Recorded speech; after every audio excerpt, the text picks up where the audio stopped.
When you're going through something painful, whether it's grief, depression, heartbreak, or just a really dark day, your dog's behavior changes.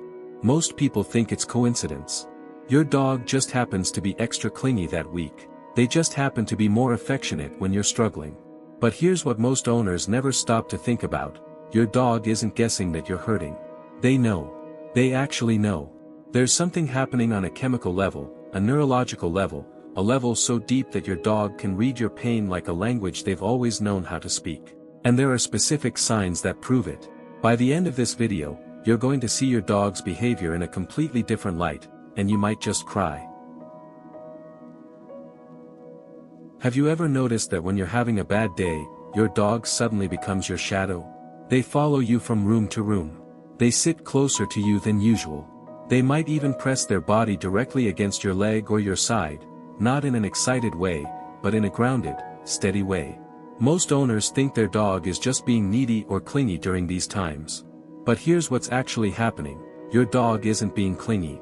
They're responding to a neurochemical shift in your body that they can literally smell and sense. When you're experiencing emotional pain, your body chemistry changes. Your stress hormones elevate. Your cortisol levels spike. Your entire nervous system broadcasts distress, and your dog picks up on every single signal. Researchers at the University of Lincoln conducted a study where they exposed dogs to the sweat of people experiencing fear and anxiety. The dog's stress levels increased measurably, and they began seeking proximity to their owners, staying closer, checking in more frequently. The study found that dogs don't just empathize with human distress, they literally absorb it through olfactory and behavioral cues. Your dog's body knows your body is in crisis. When your dog refuses to leave your side during your worst moments, they're not being clingy or needy. They're saying, "I know something is wrong. I'm staying. I'm not going anywhere." That's not dependence. That's devotion made visible. That's your dog choosing to sit in your pain with you rather than going about their day like nothing is happening. And this is just the beginning, because there's something even more specific your dog does when they know you're hurting, and most owners completely miss it. Pay close attention to this one. When you're struggling emotionally, does your dog ever come and gently nudge your hand with their nose? Or lay their head on your lap in a way that feels deliberate and soft? Or press their body against you more firmly than usual? Most owners interpret this as their dog wanting attention or wanting to go outside. But veterinary behaviorists tell us something completely different. These gentle nudges and increased physical contact are active attempts at emotional regulation. Your dog is literally trying to help you regulate your nervous system through physical touch. They're responding to your distress with the only tool they have, their body. They're offering themselves as a calming agent. A study published in Psychoneuroendocrinology demonstrated that when dogs engage in physical contact with humans experiencing stress, both the human's cortisol and the dog's cortisol levels decrease. But here's the critical part. The dogs that initiated the contact showed an even more significant drop in their own stress levels than the humans did. Your dog is sacrificing their own calm to help regulate yours. They're choosing to absorb your stress in order to help you find stability. Every time your dog gently nudges your hand or presses their head against you during a moment of pain, they're communicating something profound. Let me help. Let me be here. Let me hold this with you. That's not neediness. That's your dog offering themselves as medicine. But the signs go deeper than physical touch. There's a behavior most owners see all the time but never truly understand, and it's one of the clearest indicators that your dog knows exactly what you're experiencing. Have you ever noticed that when you're going through something difficult, your dog seems to become almost unnervingly alert? They watch you more intently. Their ears perk up at every sound you make. They seem to be tracking your movements, your breathing, your emotional state with laser focus.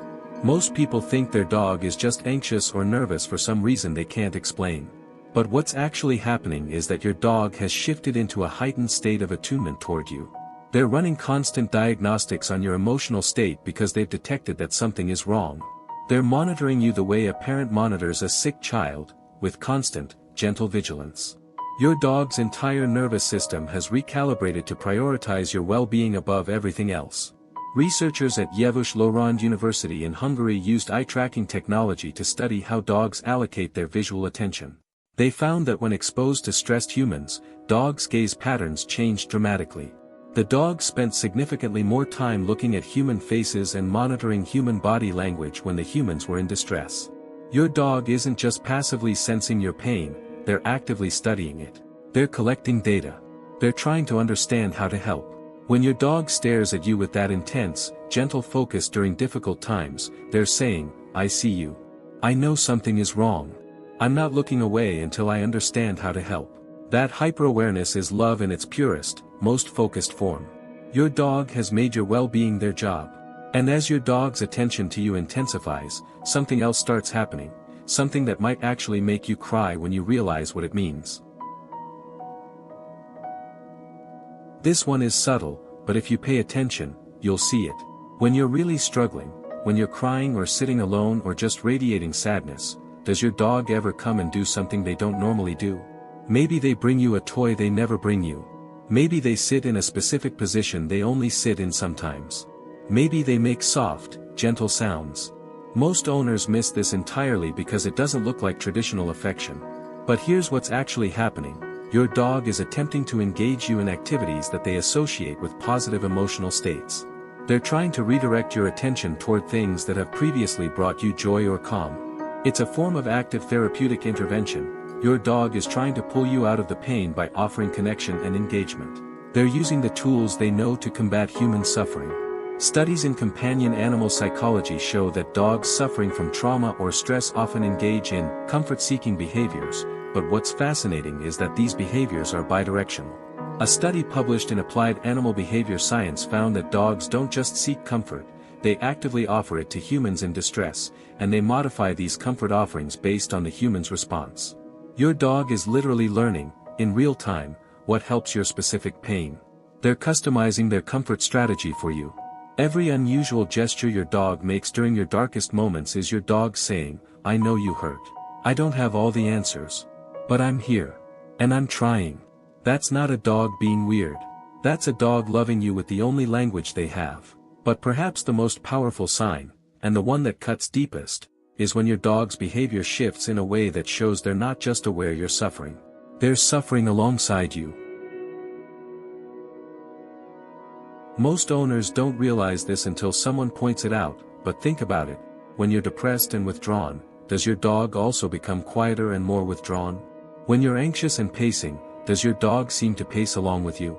When you're grieving, does your dog seem to grieve too, moving slowly, seeming less interested in things, sitting quietly with you? Most people think this is coincidence or anthropomorphizing. But behavioral neuroscientists tell us this is actually called emotional contagion, and it's neurologically real.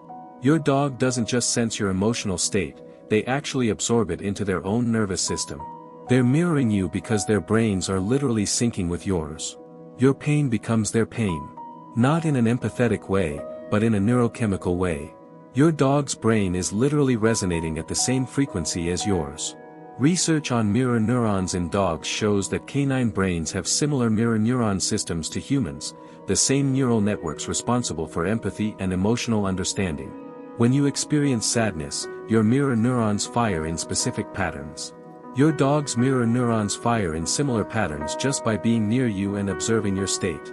A study from the Max Planck Institute found that dogs watching their owners experience distress showed activation in brain regions associated with empathy and stress response.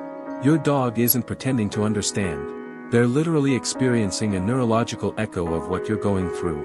When your dog becomes quieter because you're depressed, when they stop playing because you're grieving, when they pace because you're anxious, they're not being influenced by you. They're being honest with you. They're showing you that your pain matters so much that it rewires their entire being. They're saying, "Your hurt is my hurt. I'm in this with you." But then there's a moment, a critical moment, when you need to pay very close attention, because it can signal that something is deeply, seriously wrong. Here's something most owners miss, and it's important. Sometimes, when you're experiencing severe emotional pain or depression, your dog might actually pull away. They might stop following you from room to room. They might seem less interested in you. They might spend more time alone or sleeping. Most owners interpret this as their dog not caring or not understanding, and it causes even more pain during an already painful time. But this is actually the opposite of what it means. Extreme withdrawal in a previously affectionate dog can signal that they're experiencing secondary depression or trauma response from prolonged exposure to your emotional state. Your dog's nervous system has been absorbing your pain for so long that their own system is becoming dysregulated. This is a warning sign, not that your dog doesn't love you, but that both of you are struggling in ways that might need professional support. Veterinary behaviorists and canine therapists report that dogs living with humans experiencing chronic depression or PTSD can develop what's called secondary traumatic stress. The dog's constant exposure to human distress, combined with their inability to fix the problem, can actually cause depression-like symptoms in the dog themselves. If your previously engaged dog becomes withdrawn while you're struggling, it's not a rejection. It's a sign that your dog is also suffering under the weight of carrying your pain. Both of you need help. If your dog pulls away during your darkest moments, it doesn't mean they've stopped loving you. It means they love you so much that they've absorbed your pain into their own body, and they need you to heal so that they can heal too. Your dog's withdrawal is a heartbreaking plea. I can't fix this alone. We both need help. But there's one final sign, the most powerful one, that proves beyond any doubt that your dog knows you're hurting. And this is the moment that changes everything. This is the sign that most owners experience but never truly understand. It's not dramatic. It's not obvious. It's just your dog choosing to be present. During your worst moments, when you're alone, when you're crying, when you're sitting in the dark struggling, your dog stays. They don't demand anything. They don't try to make you play or take them outside. They just stay. They sit with you. They rest their head near you. They exist alongside you in your pain. Most owners experience this and feel it deeply but never recognize it for what it actually is. But here's the truth that most owners need to hear: this quiet vigil is the most profound evidence that your dog knows you're hurting. Because staying, without agenda, without demand, without expecting anything in return, that's not something dogs do lightly. Your dog could be doing anything else. They could be napping in their favorite spot. They could be playing. They could be outside. But instead, they choose to be exactly where you are, exactly when you need them most. That's not instinct. That's choice. That's love translated into the only language dogs truly speak: presence. There's a phenomenon researchers call emotional scaffolding, where one nervous system literally supports another through proximity and presence.